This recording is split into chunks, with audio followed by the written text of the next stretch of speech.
Fala pessoal, aqui é o Ninja. Esse aqui provavelmente é o episódio 2 do Team Nexus Podcast. Não, peraí, episódio 1. Ah, é, episódio 1, o outro foi o 0. O primeiro foi o 0. Não tá certo. E hoje eu queria, comentar com vocês aqui sobre The Day Before. Meus amigos, eu faço parte da galera que passou esses anos todos esperando o jogo, depois que eu vi o trailer, pra ver ele virar esse flop imenso que chegou aí. Flop esse que vai levar, já levou a empresa do jogo a quase, eles não declararam oficialmente ainda, mas pelo que tudo indica, eles vão declarar falência logo. No caso que o pouco dinheiro que eles arrecadaram com o jogo tá servindo só pra pagar reembolso. Se eu não me engano, o estúdio Fantastic, que no caso é Fantastic, pegadinha, né, em inglês. Se não me engano, o estúdio ele recentemente foi fechado, eu acho. Eu não sei se o estúdio foi fechado ou se eles encerraram a produção do jogo. Eu acho que vão retirar ele das lojas e tal, porque tava rolando uma ideia aí de reembolso, se eu não me engano, do jogo. É praticamente 4 dias que ele foi lançado, e se eu não me engano, a ideia foi que não atingimos nossas expectativas, mas 4 dias de lançamento, sabe? E se você olhar como é que é o nome? Se você olhar na Steam, na página da Steam do The Day Before, tá com extremamente negativas, todas as análises extremamente negativas. Jogo lançado em 7 de dezembro de 2023, com todas as análises, elas sendo 22.354. Cara, olha isso, em apenas 4 dias, The Day Before perdeu 90% dos jogadores. 4 dias! Meus amigos, o jogo não passou uma semana. 4 dias perdeu 90% do público. Cara, perder 90% significa reembolso de 90%, cara. Detalhe que The Day Before teve um update do dia 11 de dezembro de 2023. Lançou dia 7, se não me engano. Depois teve um update em 11 de dezembro. Eu não sei exatamente o que eles colocaram. E, assim, o jogo parecia, sabe? Que ele queria ser lançado e ter fama, sabe? Ele ficou entre os 10 mais mal avaliados da Steam, cara. Sim. Isso, cara. Esse jogo aqui, porque o trailer dele era com gameplay, né? Não tinha animação nem nada. Era trailer mesmo, mostrando a gameplay lá. E era maravilhosa, tu olhava pela gameplay no trailer, o jogo tinha um grande futuro pela frente. Aí quando lança essa bomba aqui, e estão dizendo que nem você tinha comentado comigo antes, né? Que tá pior do que Redfall. E eu fui ver e realmente, Redfall tá jogável ainda, se for comparar com The Day Before. Eu acabei aqui de entrar no Twitter da Fantastic, e eles colocaram um tweet que dizia assim: estamos fechando. Rumores sugerindo que mudamos nosso nome não são verdadeiros. Não somos afiliados ao The Wild 8 há muitos anos. Aí eles colocaram uma notinha embaixo e tudo mais. Mas o tweet mais recente deles foi do dia 13 de dezembro. E eles colocam aqui mais ou menos: e os reembolsos no Steam estão disponíveis para qualquer cliente que optar por devolver The Day Before, independente do número de horas ou dias que passaram jogando. O Steam já confirmou isso. Ou seja, The Day Before, um fracasso. É um jogo que ele foi completamente baseado em cópias. Foi um jogo que foi completamente baseado em plágio, vamos ser sinceros. Até os trailers do jogo, né, mostrando o jogo, a galera fez umas montagens mostrando outros jogos de outras empresas, e parece que realmente eles copiaram até as linhas de fala dos trailers, copiaram ângulos de câmera, copiaram tudo que fosse possível, simplesmente para poder trazer um jogo legal. E sinceramente, olhando os trailers, você sente que o negócio já parecia datado. Sem brincadeira, se tu olhar as gameplays de Day Before hoje, se tu for na Steam, tu acha uns 10 jogos idênticos a isso aqui. Exatamente. Esse que é o foda. Não. Tanto que esse boato aqui, 5 anos de tempo de desenvolvimento. Em um post de Reddit, chamou atenção para o fato de que a cidade Day Before não tenha sido desenvolvida pela Fantastic. A desenvolvedora teria adquirido um pacote pré-pronto, né, chamado de American City Packs, de $400 disponível na loja da Unreal Engine. E realmente as imagens são muito, muito semelhantes. Se tu pegar os prédios dessa cidade, né, depois eu vou te mandar o link pra você usar, né, no podcast aí, você vai ver que Mano, parece que é uma Xerox. Parece que a única coisa nova ali que eles colocaram foram os personagens. Não, porque a cidade é clone. E se você fizer uma breve pesquisa, se você colocar The Day Before no Google Imagens, você vai ver que The Day Before, as artes que mais aparecem do jogo, cara, são uma cópia descarada de The Last of Us 2. Tipo assim, a própria logo lembra The Last of Us. Aquele rasgado, assim, né? Rasgado não, mas aquela sujeira, né? Meio estilo grunge, aquele The Day Before bem grande, assim, sabe? Em branco, com fundo meio escuro. A própria arma, o estilo de visual, assim, né? Da cena. Tudo lembra The Last of Us 2. Aquela cena onde tá a Ellie atrás da árvore, ou do arbusto, não lembro exatamente, e tem uma luz forte de sol, assim, cara, é literalmente a mesma composição de imagem. Eu vou tentar colocar na tela depois, na edição, mas, cara, é a mesma composição de imagem. Os caras realmente não tinham uma ideia, sabe? Tipo, eles realmente quiseram pegar todos os assets possíveis disponíveis pro jogo, colocaram um nome que é super clichê, até o estilo de jogo, sabe? Zumbi, estaldores e tal. Cara, tudo é muito parecido. The Day Before, realmente, assim, eu era uma das poucas pessoas que esperava por esse jogo, mas por isso que eu nem cogitei comprar ele, porque ele não tava falando mais nada, desde que ele foi sido anunciado. Aí eu pensei, cara, tem alguma coisa errada aí, tem uma coisa muito estranha aí.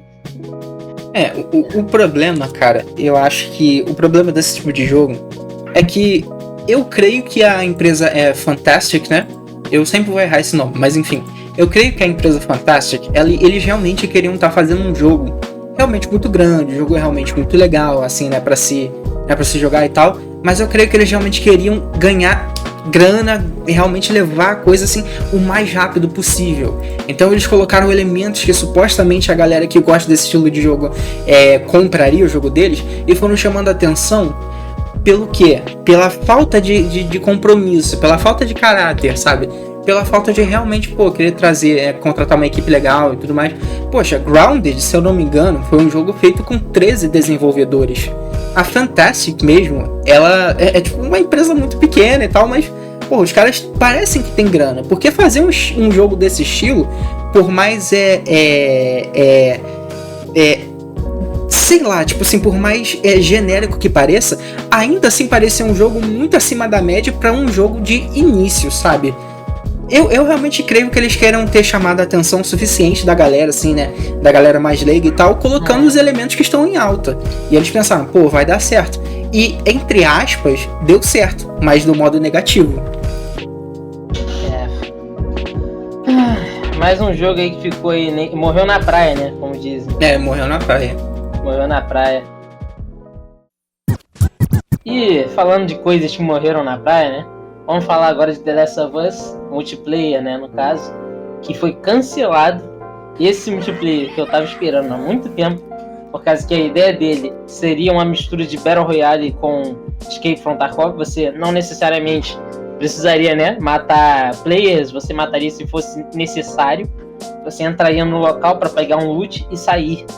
E o jogo ele seria gratuito, se não me engano. E seria um jogo à parte. Ele não seria ligado ao The Last of Us 2. Ele seria um jogo à parte. E a empresa do jogo resolveu, né, cancelar o jogo, porque o estúdio estava dividido em meio a meio. Eles queriam priorizar lançar jogos assim, de extrema qualidade, né, no caso single player, do que lançar com meia qualidade single player e meia qualidade online. Então preferiram matar o online, né, a divisão que iria lançar o jogo online, e juntaram tudo e estão planejando agora um novo jogo, né? Ou seja, um novo jogo de The Last of Us que vai chegar futuramente. Não falaram quando, né? Mas com isso mataram a ideia de The Last of Us multiplayer. E o que eu queria, assim, comentar sobre esse tipo de assunto é porque, cara, vamos lá. Naughty Dog. Sabe o que me chateia na Naughty Dog atualmente? É uma coisa que eu já cheguei a comentar recentemente, mas você olha os títulos que a Naughty Dog já trabalhou em anos passados. Poxa, a gente teve aquela trilogia e mais 2 jogos, que foi, por exemplo, Crash Bandicoot nos anos 90. Poxa, Crash Bandicoot 1, 2 e 3. Crash Bandicoot, aí eu não sei se eles produziram Crash Bash também, mas ele também foi um jogo lançado no Play 1, e aí teve o Crash Team Racing, e aí nos anos, ali na época do Play 2 a gente teve jogos como, por exemplo, Jack, que, diga-se de passagem, gameplay, é um jogo que ele realmente, olhando assim por cima, ele parece ser muito inventivo, muito criativo, muito legal. Uncharted 1, 2, 3, 4 e DLC, né, Lost Legacy e tudo mais.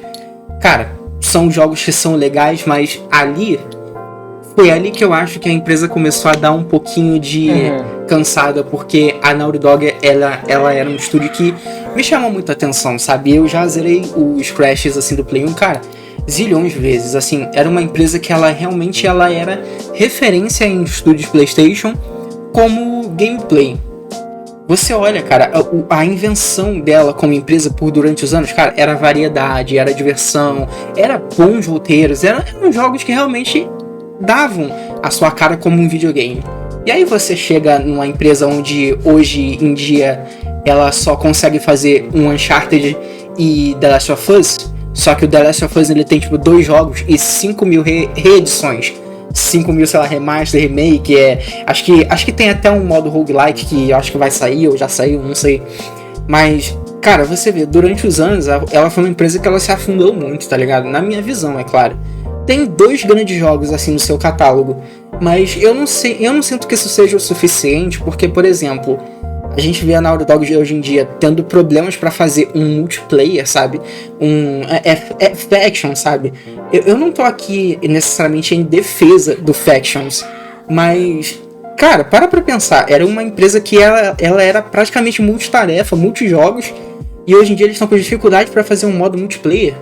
Tipo, cara, a variedade morre, sabe? A criatividade morre. Parece que conforme os anos vão passando, os jogos vão ficando mais caros, eu entendo, tudo é um pouco mais difícil de você fazer, eles precisam mirar em um público que é o quê? O público que gosta das cinemáticas, que gosta da narrativa, da história, né? O modo de contar o jogo e tudo mais. E eu entendo que eles tenham deixado de priorizar a gameplay de fato e dado um pouco mais desse assunto, né? Assim, pra galera que realmente, né, gosta de grandes cinemáticas e coisas épicas. Mas, cara, eu acho isso um problema, sabe? Uma empresa tão grande quanto eles sendo morta durante os últimos anos pra fazer jogos como, sabe? The Last of Us, que saem, sei lá, em 7 anos, 7, 8 anos mais ou menos, e ainda tem dificuldade pra manter boas qualidades ali, pra manter, poxa, um multiplayer legal, pra galera, assim, que, pô, realmente gosta, né, de variedade, assim. Eu acho que é um erro eles ficarem somente pensando apenas na campanha, no single player e tal, e não ter mais variedade, não ter mais realmente aquele assunto, sabe, relacionado. Não ter realmente, poxa, sabe, a empresa do jogo, sabe. O que eu realmente penso, sabe, com relação a Naughty Dog, não é realmente com relação em defesa de um modo multiplayer em The Last of Us. Na verdade, cara, eu nem lembrava que esse modo ele existia. O que eu realmente tô querendo dizer é que eu acho que eu consigo trazer esse paralelo com relação ao Factions e realmente, cara, relembrar pra galera que aquela Naughty Dog que a gente conhecia, é inventiva em videogames e realmente criativa e tal, que consegue, sabe, trabalhar jogos e trabalhar gameplay, trabalhar conceito, ela tá tão presa em The Last of Us que realmente, cara, você vê, olha a dificuldade que eles têm em fazer um novo modo de jogo, de game e tudo mais. Ah, vai sair um roguelike ali, mas quem me garante que vai ser realmente muito bom, sabe? E detalhe, esse multiplayer, ele não seria nada assim tão complexo. Ele, como eu já tô dizendo, ele era um jogo onde você iria entrar no local, coletar os itens e ir embora. Você tá ligado? Tipo, não tem campanha, não tem, como é que fala? Cutscene. Não tem megas efeitos que você tem que construir. É uma área onde você entra, pega item e sai. Os caras cancelaram o troço. A esse ponto, eu curto mais a Santa Mônica pro que ela tá fazendo, como por exemplo, God of War saiu a DLC no dia 12 de dezembro, recentemente. E cara, todo mundo falando o quanto essa DLC ela é divertida, o quanto essa DLC é incrível, o quanto essa DLC realmente trata bem o Kratos. Ela é uma DLC que continua a história, mas traz novo modo de gameplay. Traz um modo de gameplay que a galera tá comentando que é divertido demais, sabe? Olha a diferença, entende? Olha a diferença de um estúdio que realmente pode estar seguindo uma linha muito parecida com a Naughty Dog. Realmente, pode estar parecendo, assim. Mas é uma empresa, sabe, que, poxa, como a Santa Mônica, sabe? Tá seguindo uma linha muito parecida, mas ela ainda assim consegue trazer uma variedade de jogo que eu não vejo acontecendo na Naughty Dog atualmente, sabe? Esse é o meu maior problema. Eu acho que foi tudo que eu tinha pra falar desse multiplayer, já deu pra tirar um peso, né? De mim, falar o quanto eu tô frustrado por eles terem cancelado isso. Outra coisa, eu tava olhando no site da meu PlayStation e parece que tinham vazado as imagens do menu do novo jogo, né? Do novo modo de jogo. Pô, assim, o menu parecia bacana, sabe? Mas... Nessa imagem aí, você falou dessa voz, dava pra você ver que eles planejavam, né, tirar um dinheiro, porque, pô, já seria gratuita a parada. Então, já na imagem mostra Battle Pass, ou seja, ia ter um passe de batalha que os caras iam poder ficar sugando dinheiro ali, pô. Acho que é ali que os caras quiserem ir pra frente, preferiram cancelar e focar só em campanha. Então, mas isso também poderia ser um problema, porque se você traz um novo modo de jogo, onde você só consegue pensar em tirar a grana, tá ligado? Aí fica estranho, tá ligado? Tipo... Mas é literalmente, né, como eu falei, ele é um jogo gratuito. Não, se tu cria um jogo gratuito, como é que se mantém uma parada gratuita? Sim, o problema não é esse. O problema é quando você faz isso apenas com essa ideia, e aí a franquia começa a virar um caça-níquel, entendeu? Aí cara, é um aquilo problema. ali é uma parada separada. O jogo ainda continuaria saindo, né? Ele continua saindo campanha, campanha atrás de campanha. Só que ia ter esse negócio ali. Mas, por exemplo, a Sony, ela quer fazer... o próximo passo da Sony com videogames é fazer o quê? É fazer um live service, não é? Fazer jogos live service e focar em online. Aí, de repente, saem Factions, todo mundo acha que Faction vai ser ruim, de repente ele começa a fazer muito sucesso, e aí o jogo vende pra caralho. O jogo vende, não. Aí o jogo, ele, faz muito sucesso, a galera entra, não sei o que, a franquia começa a perder o fator mais relevante dela, que é a campanha, que é a jogatina e tudo mais, sabe? É aquela ideia, assim, do jogo realmente ser um single player e tudo mais. Eu acho que esse é até o maior problema que envolve, assim, né, com relação ao público que gosta de The Last of Us. Porque eles querem um jogo realmente de narrativa. E é por isso que todo mundo tá comemorando o fato do Faction ter sido cancelado. Exatamente, é por isso que a Naughty Dog vai focar só em campanha. O problema é o seguinte, quando tu deixa um jogo só campanha, ele vai acabar muito rápido.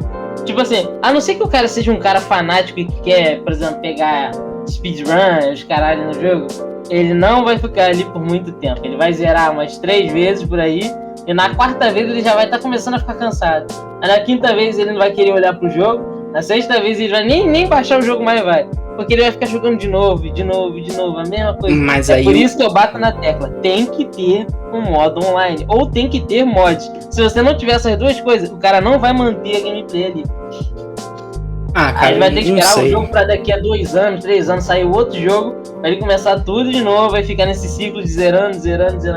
Cara, é por isso que eu bato na tecla, tem que ter um multiplayer. Se não tiver, o cara vai abandonar aquele jogo. Então, mas aí o que acontece? Pode ser que se o multiplayer sai e o multiplayer ele não se reinventa, e aí pode cair nessa mesmice também. O que pode acontecer para o single player pode acontecer também para um multiplayer, caso um multiplayer saísse um dia. Porque a Sony, ela não tem esse foco, ela não tem essa estrada com modo online. Acho que até por isso a galera realmente tá comemorando e tudo mais, né, que não saiu e tal. Mas, cara, a Sony, ela não tem uma coisa assim de modo online, de não sei o que. Eles compraram Destiny.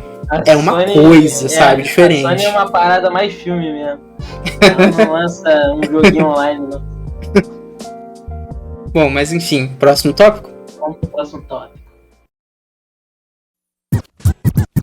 E falando em filmes, né, já podemos mencionar aqui a próxima Kojima Production, que junto com a A24 anunciaram, né, uma parceria para o filme de Death Stranding.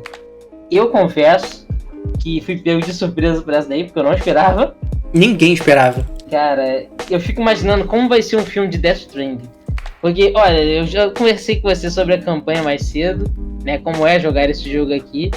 E, basicamente, se o filme for igual as gameplay que a gente faz no jogo, ai, rapaz, eu só espero que não seja um filme tão longo assim. E tem que ter bastante coisa no filme, né? Tem que ter coisa acontecendo no filme, porque boa parte das vezes naquele jogo é você andando naquela vastidão, sem nada acontecendo. E quando acontece, você toma aquele susto, né? Mas é uma parada mais momentânea. É um bom jogo pra você fazer aquele tipo de vídeo, né? O vazio no videogame, tá ligado? Exatamente. Essa pegada é mesmo. Porque o foda do Death Stranding é o seguinte, você anda tanto, que a tua cabeça começa a trabalhar, tá ligado? Tu começa a pensar em uma porrada de coisa e você não tá nem mais enxergando o jogo. Você só tá andando. Aí tu vai, tem que subir essa parede aqui. Aí daqui a pouco tu começa a pensar, o que eu vou fazer amanhã? Eu tenho que ir ontem, tem uma reunião, não sei o que. A tua cabeça fica trabalhando naquele jogo lá que você anda boa parte do tempo. Mas aí o cara fala, o jogo é um Walk Simulator. Não, longe disso, cara. Mas o jogo, ele é bem maçante no quesito ter que andar. Porque é o que você faz nesse jogo. O Walking Simulator é o jogo do carteiro, né? Que a galera começa. Imagina o Sedex, só que sem carro. Tem moto no jogo. Tem moto no jogo. Mas não quer dizer que tu vai usar moto o tempo inteiro. Porque tem lugares lá que tem tanta pedra no caminho que você não tem como andar de moto. Aí é mais fácil ter a pé. Mas falando sobre A24, né? A24, A24, eu não sei exatamente como a galera fala, mas a A24, como eu gosto de chamar, ela é uma produtora de filmes com um grande peso na indústria atualmente, porque não só... Bom, cara, não é somente por conta de agora do Death Stranding, mas, cara, é uma produtora que realmente vem crescendo tanto, porque eles já colocaram filmes grandes, como, por exemplo, A Lenda do Cavaleiro Verde, a gente teve também, por exemplo, High Life, Talk to Me, O Farol, do Roberto Olvos, que é como eu gosto de chamar, Robert Eggers. Cara, sensacional esse filme. A gente teve filmes recentes, como, por exemplo, a trilogia, né, da X, a Marca da Morte, se não me engano. Teve também o filme Pearl, e teve Maxine, eu acho. Me corrija se eu estiver errado, mas, poxa, teve bastante filme. Bial Tem Medo, sabe?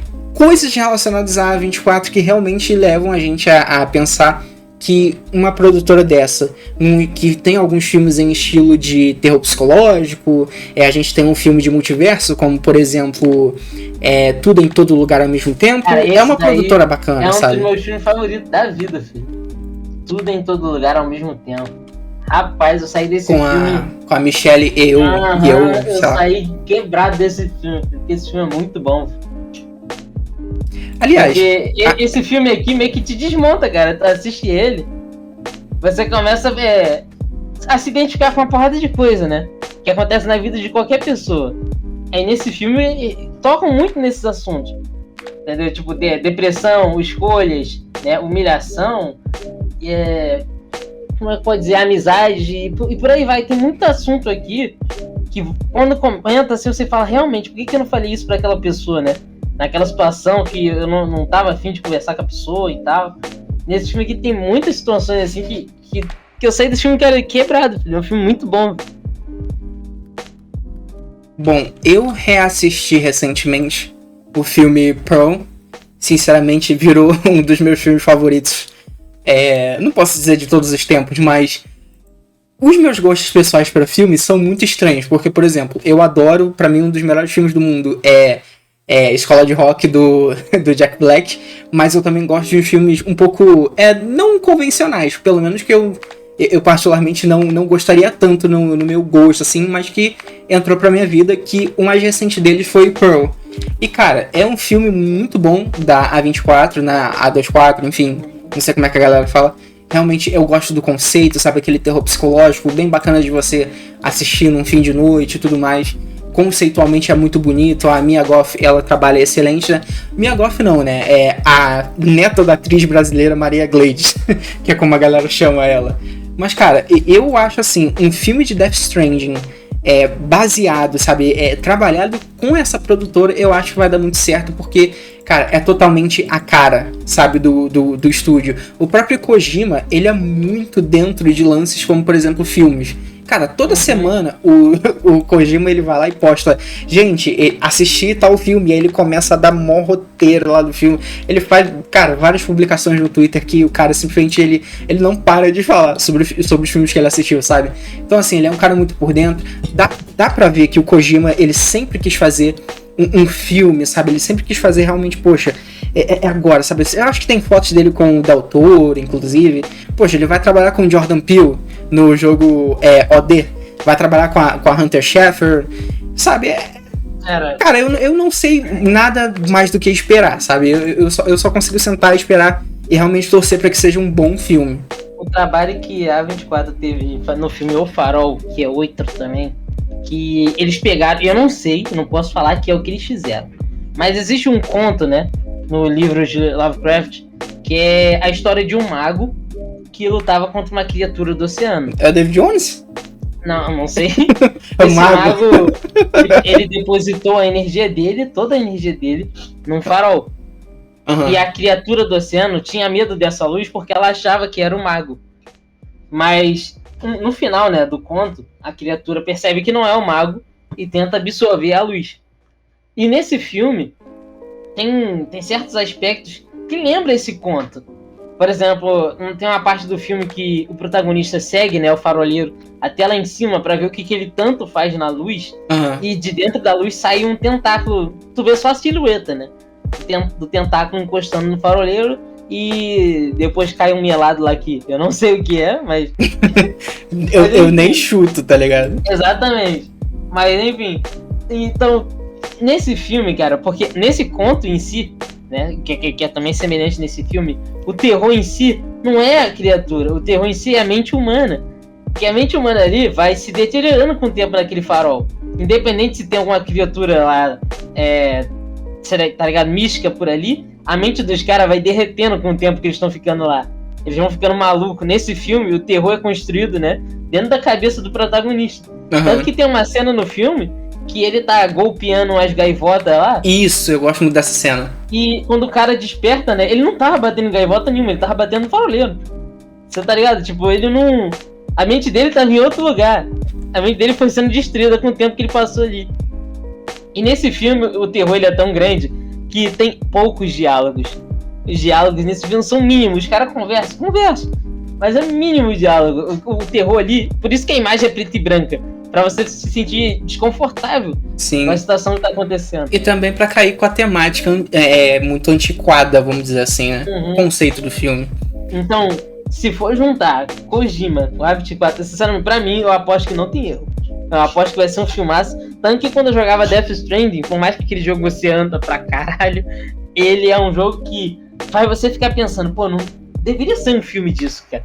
Porque isso aqui, na minha cabeça, quando eu joguei Death Stranding, ele é aquele jogo que deveria ter saído um filme primeiro, ao invés do jogo.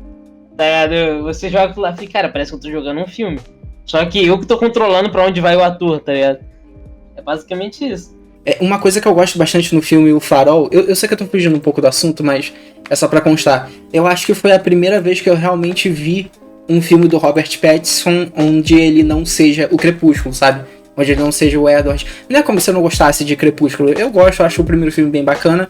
Eu já gostava da atuação dele naquela época, mas foi aqui que eu realmente vi uma atuação decente do cara. Então, eu acho que o filme do Kojima pode muito dar certo. Muito por conta, cara, que é um estilo muito presente na A24, sabe?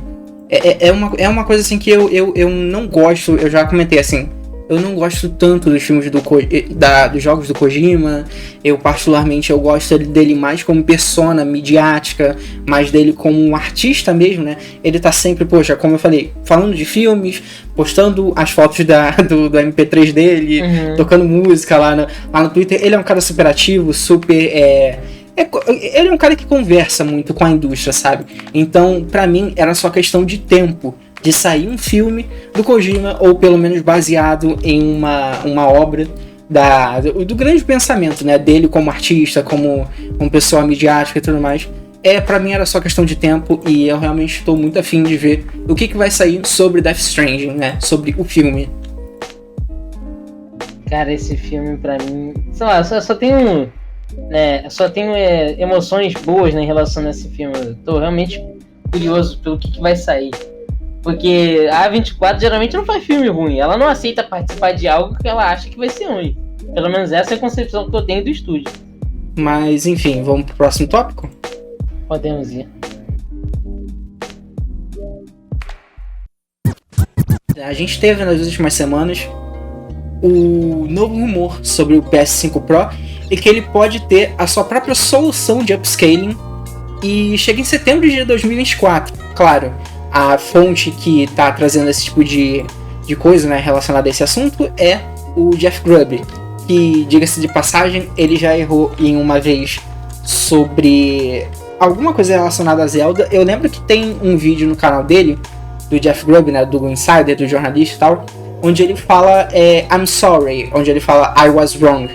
Dele que ele comentava expectativas sobre, acho que alguma coisa relacionada a Nintendo Direct, que ele aumentou muito, a galera começou a simplesmente passar informação errada sobre o assunto e de repente ele teve que se desculpar. Então é bom deixar claro isso, que jornalista, insider, não são pessoas intocáveis, eles podem errar, eles podem trazer eventualmente algum anúncio errado ou então ruim, mas nesse caso do PS5, a gente só pode esperar que realmente seja verdade, porque parece que os dev kits do console estão para sair.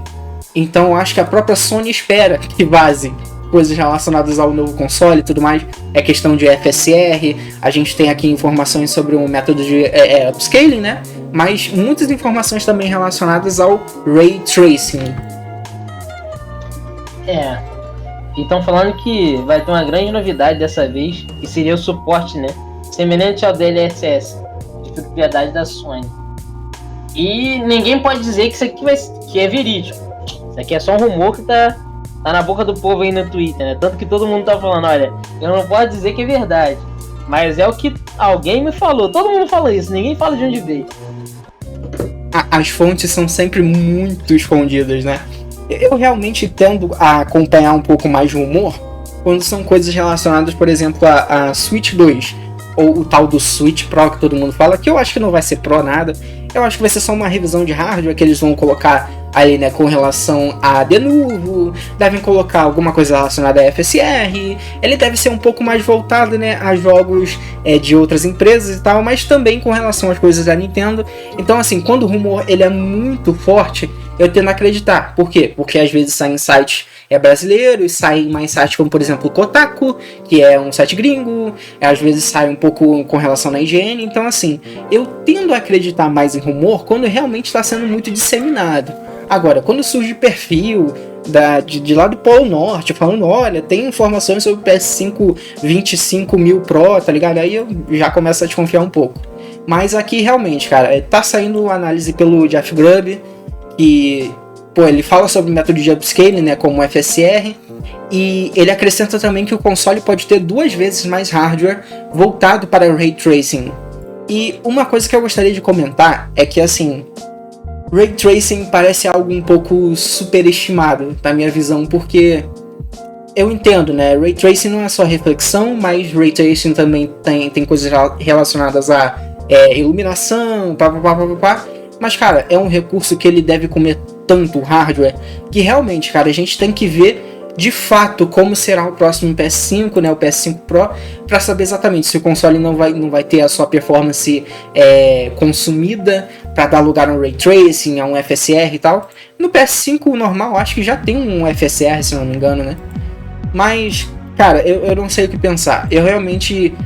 Eu acho um pouco cedo pra gente ter coisas relacionadas a PS5 Pro, porque, cara, PS5 em si, mídia digital e tal, novos consoles ali, 2 versões diferentes, a gente quase não viu nada desses consoles. É muito raro ver algum jogo que realmente utiliza potência. Teve no máximo ali o Spider-Man 2, que teve ali, né, umas sessões em tempo real sabe, aquela luta do Homem de Areia com o Spider-Man e tal. Cara, é uma coisa assim de maluco mesmo. Eu confio naquele console, de que ele realmente roda aquilo tudo em tempo real e tal. Mas, cara, a gente não viu de fato nos jogos acontecendo.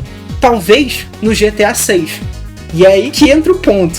Cara, PS5 Pro, eu acho que só justifica se eles quiserem manter um padrão de performance em jogos grandes como, por exemplo, o GTA 6. Que, cara, eu não sei nem do que esperar desse jogo, mas ele tá prometendo tanta coisa, sabe? Tá prometendo ser tão incrível. Tantos NPCs rodando no mapa, sabe? Tanta coisa em tempo real naquele jogo. Eu acho que só uma versão Pro pra rodar um GTA 6 no modo estável mesmo. É, isso que eu tô reparando, né? Tá todo mundo já se preparando, já tá todo mundo mexendo os pauzinhos pra se preparar pro GTA 6 que tá vindo aí. Porque do nada, um rumor de um PS5 Pro, tipo, não tem nem tanto tempo assim que o PS5 tá no mercado, já estão pensando num Pro, porque o negócio tá sinistro. O jogo que tá vindo aí tá pesado, eu tenho medo até do Series S, o Series S vai tancar ele 100%. Cara, tu lembra que a gente também teve vazamentos de Xbox novos, né? Há uns meses atrás, né? Vazou não só a imagem dos consoles do Xbox, mas também vazou também aquele controlezinho, né? Que ele parece que ele tá usando calças e tal, né?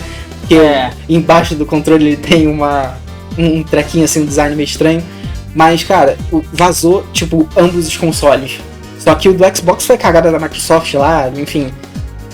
Cara, sinceramente, eu acho que no atual momento eu não gostaria de ver novos consoles chegando, sabe? A gente teve uma pandemia ali no meio que, querendo ou não, deve ter atrasado alguns projetos. Não posso dizer que atrasou ou não, porque eu não tô lá dentro, né? Mas creio que sim, pode ter atrasado alguns projetos e tal, alguns jogos novos pra chegar e tal. Cara, revisão de console agora, sabe? Deve ter atrapalhado o desenvolvimento, até por isso que tá chegando só agora, ou sei lá, talvez em 2025, não sei. Mas, cara, é muito estranho. Eu acho um pouco cedo pra sair revisão desses consoles, atualmente, assim. Cara, é exatamente isso que você falou aí, cara. Agora é só esperar pra ver. Esse tal de PS4 Pro que, cara, pra mim, tudo indica que isso aí não é só um rumor. Eu acho que é de fato o que tá sendo feito. Porque GTA 6, pelo trailer que foi mostrado, mesmo que curto, tá parecendo ser um jogo que vai fazer os consoles atuais dar uma peidada, né? Uhum. Então, nada mais justo do que a Sony ou a Microsoft já lançar uma versão Pro dos consoles que eles já têm, pra, né, poder rodar esses jogos assim na melhor qualidade possível. Tanto que eu sei que os consoles atuais, tanto o Series X e o PS5, eles vão rodar os jogos. Mas a questão é, será que eles vão rodar no Ultra, né? No máximo do máximo? É aí que entra esses novos consoles aí, né? As versões Pro deles. Uhum. Vamos ver como vai ser daqui pra frente. E só uma coisa.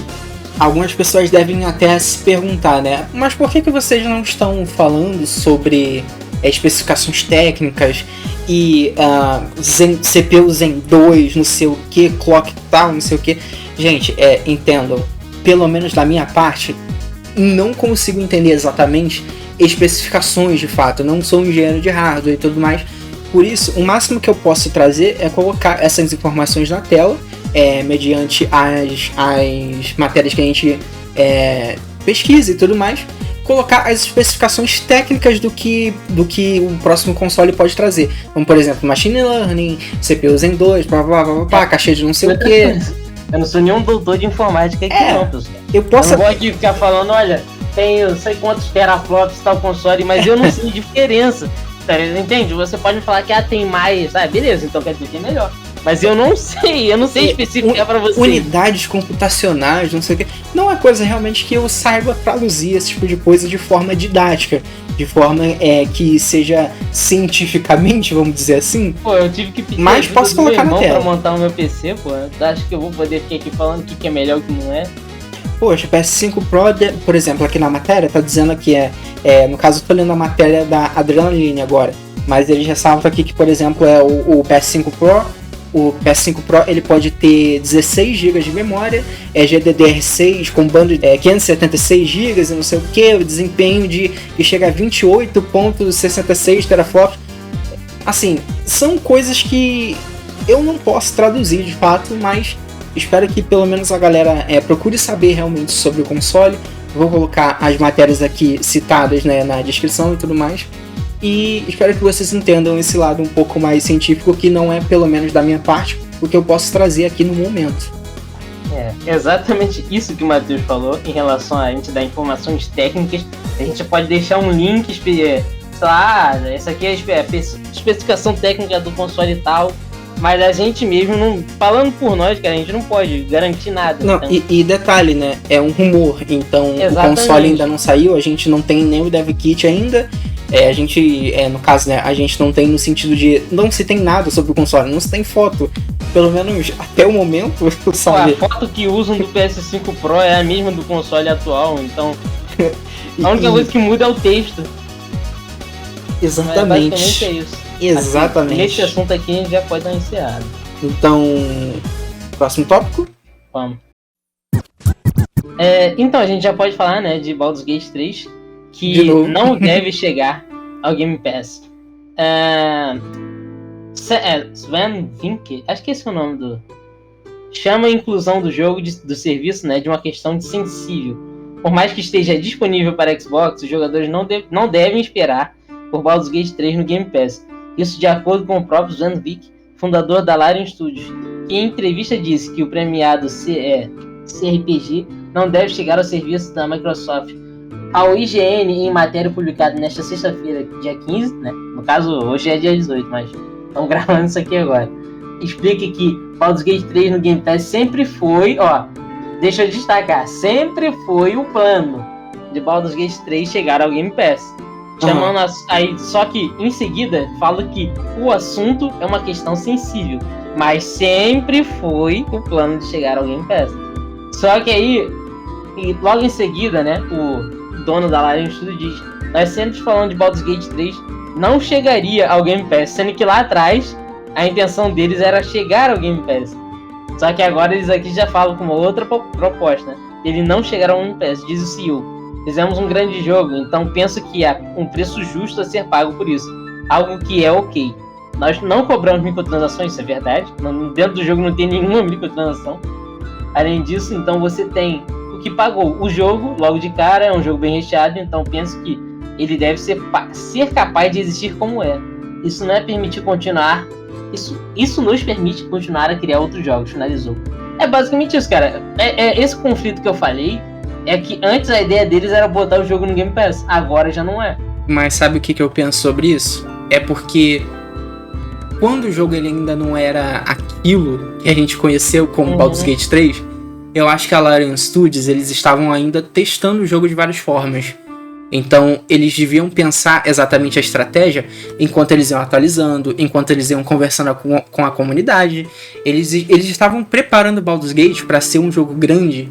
E eu acho que a partir do momento que eles entenderam o que Baldur's Gate significa pra indústria, sabe, eles mudaram essa rota. Eu acho que eles mudam alguns pensamentos. Vou falar a verdade, o Pix não foi grande o suficiente.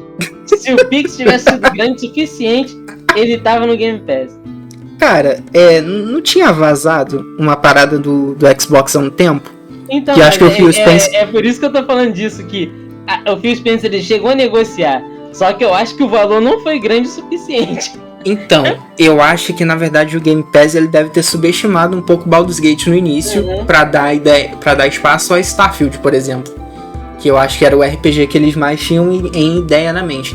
Porque se eu não me engano, cara, quando vazou aqueles e-mails lá do Phil Spencer, eu acho, alguma coisa assim, não sei se foi com relação à FTC e tal, mas alguns comentários do Phil Spencer recentemente... que, cara, eles meio que subestimaram o Baldur's Gate no Game Pass. Eu acho que eles não entenderam que o jogo ia ser realmente muito grande. Porque, realmente, cara, Baldur's Gate começa no 3, tá? Vamos ser sinceros aqui. A Larian deu uma nova cara pro jogo. Os outros jogos podem ter o seu nicho, mas Baldur's Gate começa no 3. Assim como Fallout começa no 3. Porque antes do Fallout, os isométricos, cara, ninguém falava deles. Só realmente a galera que gostava da Black Isle, que gostava de, né, dos jogos, assim, né, de que gostava de ser RPG isométrico.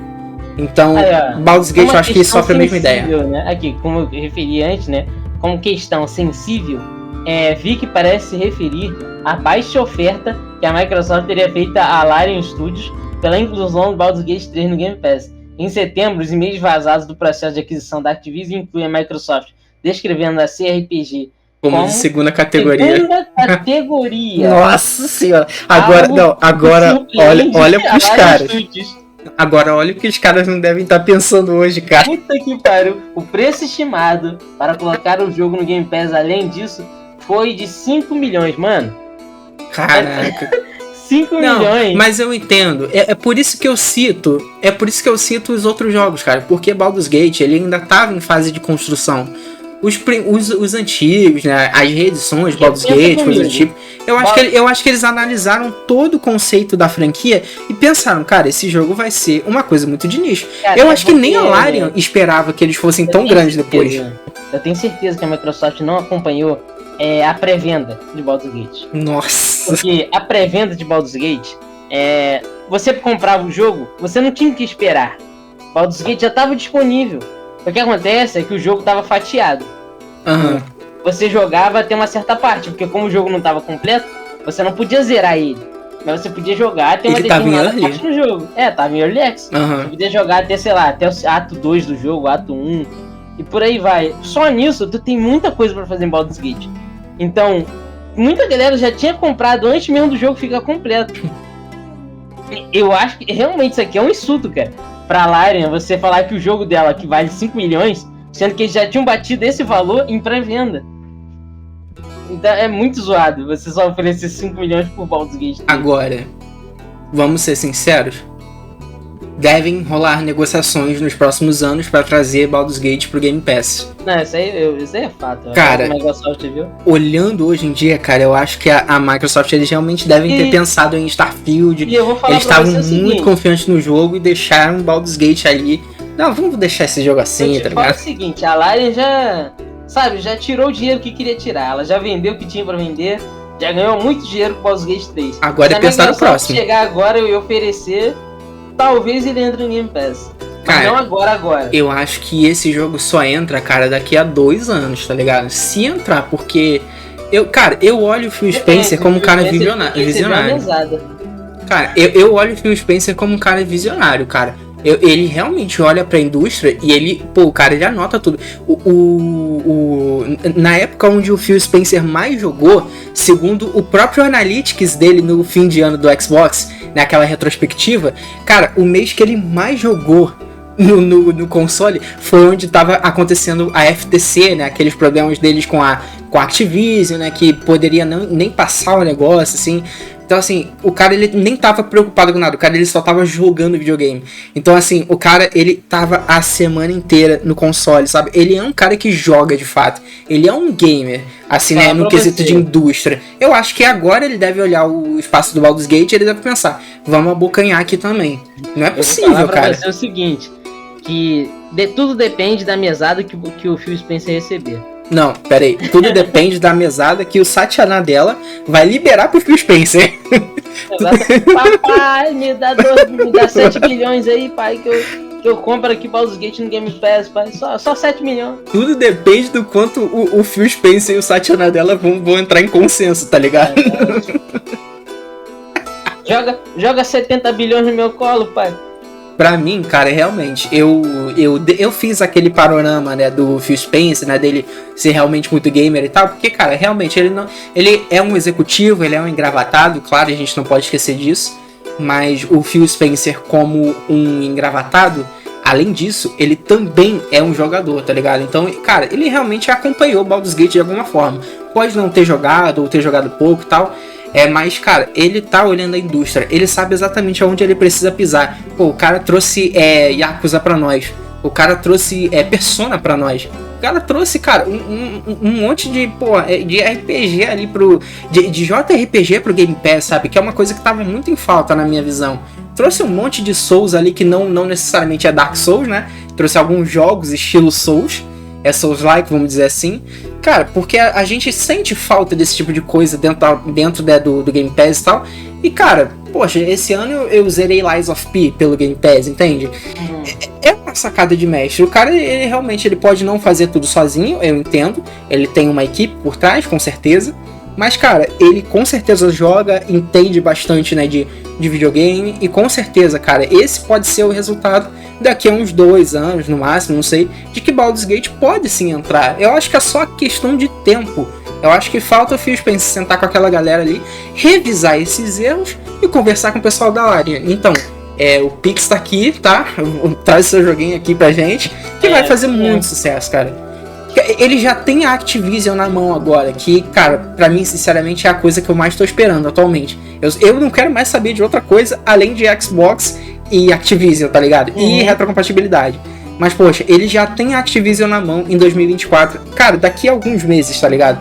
A gente já vai estar vendo coisa ali. Falta agora só o best seller, que é o quê? Baldur's Gate. Falta só o Game of the Year ali, que é pro Game Pass realmente, pô, lotar, sabe? Dar aquele estalo, dar aquele... Pô, eu não podia estar mais contente, cara. Sinceramente.